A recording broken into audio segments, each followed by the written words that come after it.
So, tell me, I mean, I know at least as long as I have my timeline correct, I know you would not have been, I think, on the team at the time of Chris Street's passing, but just tell me Right. about what you remember of that day. I have to imagine that you remember learning about that news well. Yeah, a very tragic day for all of us. Um, I I think that people who knew him obviously have wonderful stories and were impacted, but it was a really a day that connected us all as Iowans over the years. Talking to people at the co-op, at the come and go, at the Casey's, at the mall, and people come up and tell the stories. It's all very personal and connected for all of us. Even the people that didn't know him very well felt like they knew him. And I think that that's been the way it's been for some of us who have played at Iowa because there aren't any pro teams, because it's the only show in town, so to speak.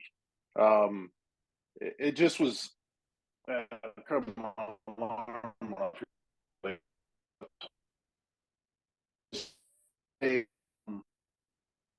it's just a tragic day. If I remember correctly, we were Winfield Mount Union, where I played high school basketball south of Iowa City. We were playing at Pekin Packwood, and it was it was one of those nights that I remember I couldn't miss. And it seemed like everything I threw up went in. And I believe I broke the school record that night. I believe I had 49 points. And what was surreal about it is we didn't have social media back then, so no one knew that the accident took place.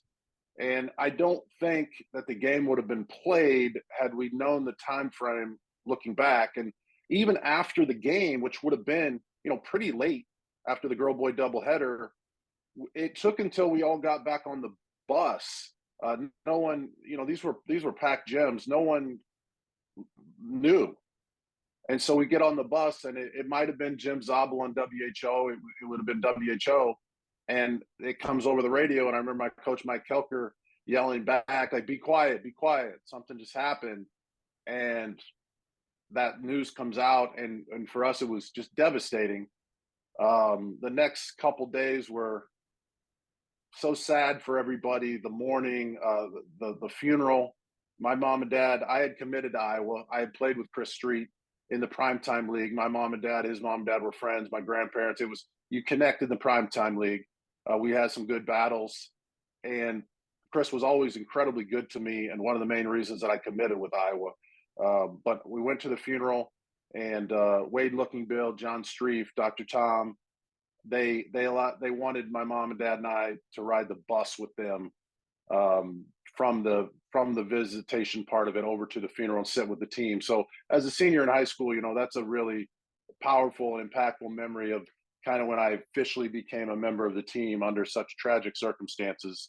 But I say on the BTN special coming up, I say just devastating, and obviously I still feel that way. Yeah, that was my next question, was to say, just to ask about you and Chris's relationship. I figured that you guys would have crossed paths. I didn't know you guys had, actually already played whatever with or against each other at some point. So, can you go into a little bit more about your relationship with him and what that looked like? Any lasting memories that you have of your personal encounters with Chris Street?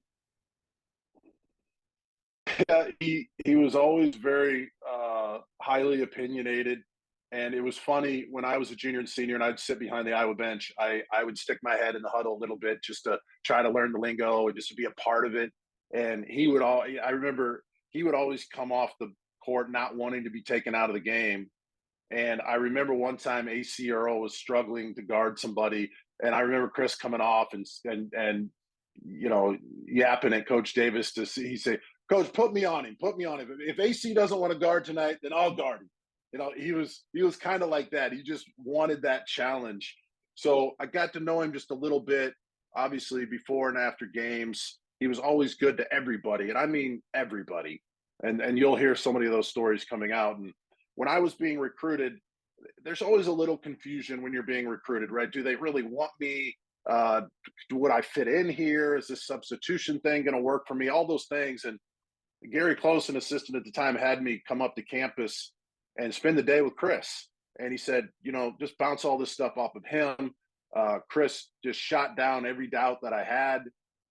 made it very clear to me, and I went back and committed because of him clarifying everything to me. So I remember riding on the back of his motorcycle with him around campus, going to a couple classes. Um, I remember he worked at the Athlete's Foot, the shoe store in the old Capitol Mall, and I remember going in there to buy some shoes, and I ended up buying the ones that he was wearing around the store just because I looked up to him so much. So all those type of things, everybody has a story like that. But we had a wonderful relationship, and I so desperately wish I could have played with him at Iowa for a year. I think we would have been a heck of a duo, and we'd have been tough to stop. And for selfish reasons, obviously, I wish I could have thrown him the ball, and we could have won a lot of games together. Growing up as a Hawkeye fan, I find it a little hard to believe that you would have gone anywhere else other than the Hawkeyes, even without Chris Street's help. But that is interesting to know that he Right. helped bring it into Iowa City. So with knowing that, I mean, I have to imagine then that being a three-time Chris Street Award winner, that still must resonate with you, must really connect with you. Yeah, I did this interview over the summer with the Big Ten Network and the documentary, and he said that I was a three-time winner, and I'd kind of forgotten that, right? I remember the first one, my freshman year. I was fortunate to be Big Ten Freshman of the Year, but I always tell people I would not have been Big Ten Freshman of the Year if he would have been around. I was Big Ten Freshman of the Year, and for most reasons, because I got all his minutes, right? So it's always been very bittersweet. Always been conflicted about it, but at the end of that year, was given that award, and I think most of us who played would say that's the most impactful award we've ever received.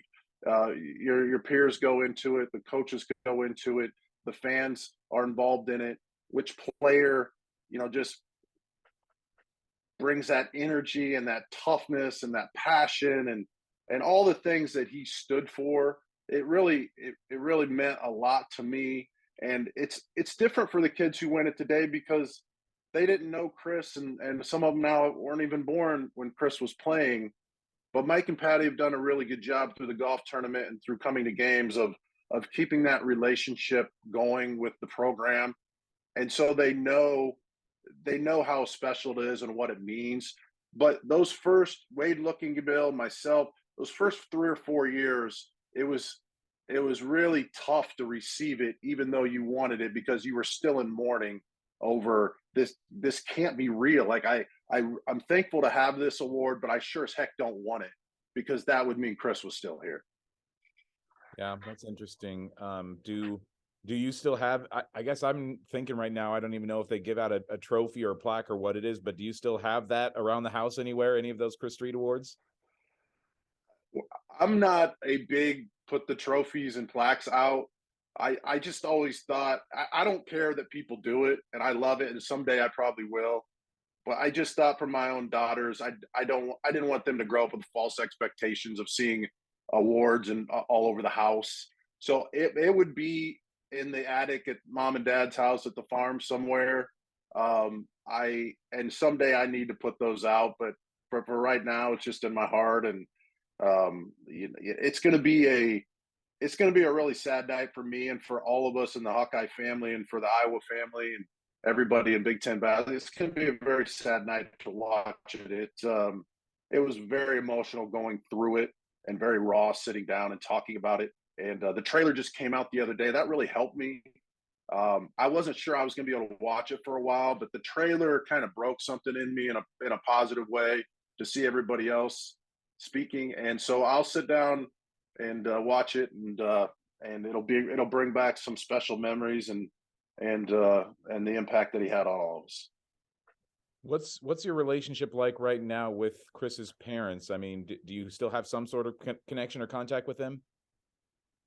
Oh yeah, we're very close. I just spent 15 minutes with Mike last week, before the game, and we were talking about Chris, and we were talking about turkey hunting, and we were talking about the time that I went over and stayed with Mike and Patty.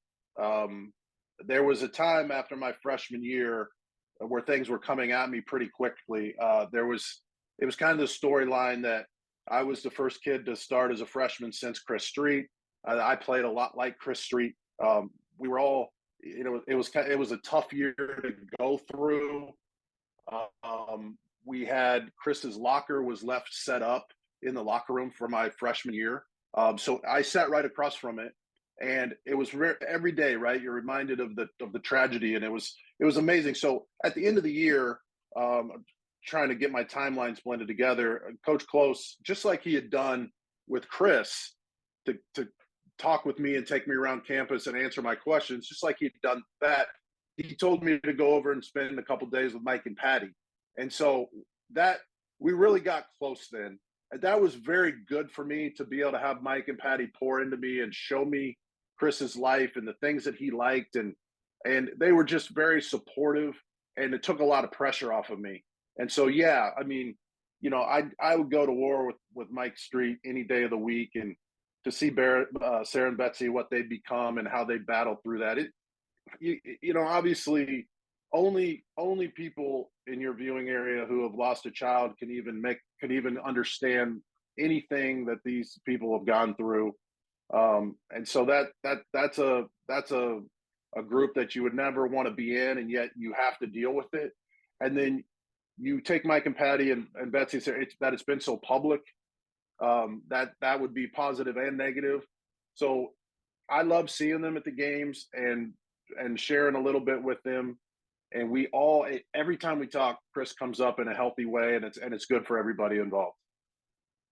Yeah, that's interesting. I can kind of understand what you're saying. I had a classmate girl when I was a junior in high school that died of brain cancer, and it's kind of the same way that whenever I see her mom around still, we talk, and she's still, even, I mean, that was in 2002, I think. And so it's like, whatever, 20 years later, it's like she still comes up and we still are able to reminisce. It's like, that memory is still just never forgotten, even all these years later.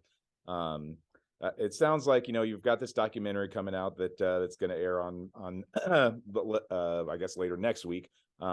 So it really must be cool too for you to be so connected to it. I mean, you still, even though you wouldn't have played directly with Chris for the Hawkeyes, you really still are a major part of his story, it sounds like.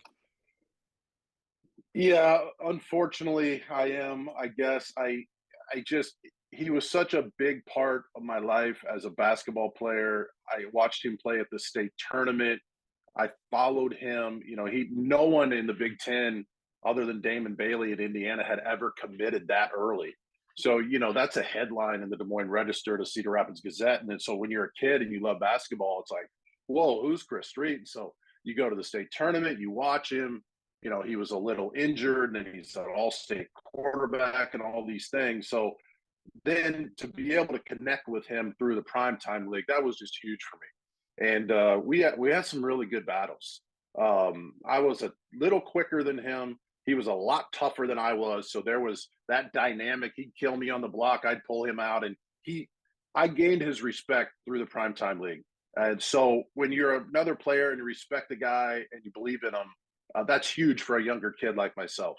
And for him to take the time to know me well at the games I can't, it's just so immeasurable what he meant to my life. And then when I went on my official visit, Kim Vinton and Chris and Kenyon Murray took me out on the official visit. And I remember it was either raining or freezing that night, and he let me have his warm-up jacket, one of his Hawkeye warm-up jackets. And it probably ended up being a violation at the time, but I still have it because I threw it on and wore it home. And I kind of took it home a few days, and he had 50 of them, so he didn't care if I took it. But that was the relationship we had. And again, it's been 30 years. I can't believe it's been 30 years. I remember it like it was yesterday for the most part. Hopefully we won't need to vacate any old Hawkeye wins after that, if that's a recruiting violation. Yeah. Chris would get a real chuckle out of that, right? Coach Davis, Chris, you can't be giving gear to the recruits, my man.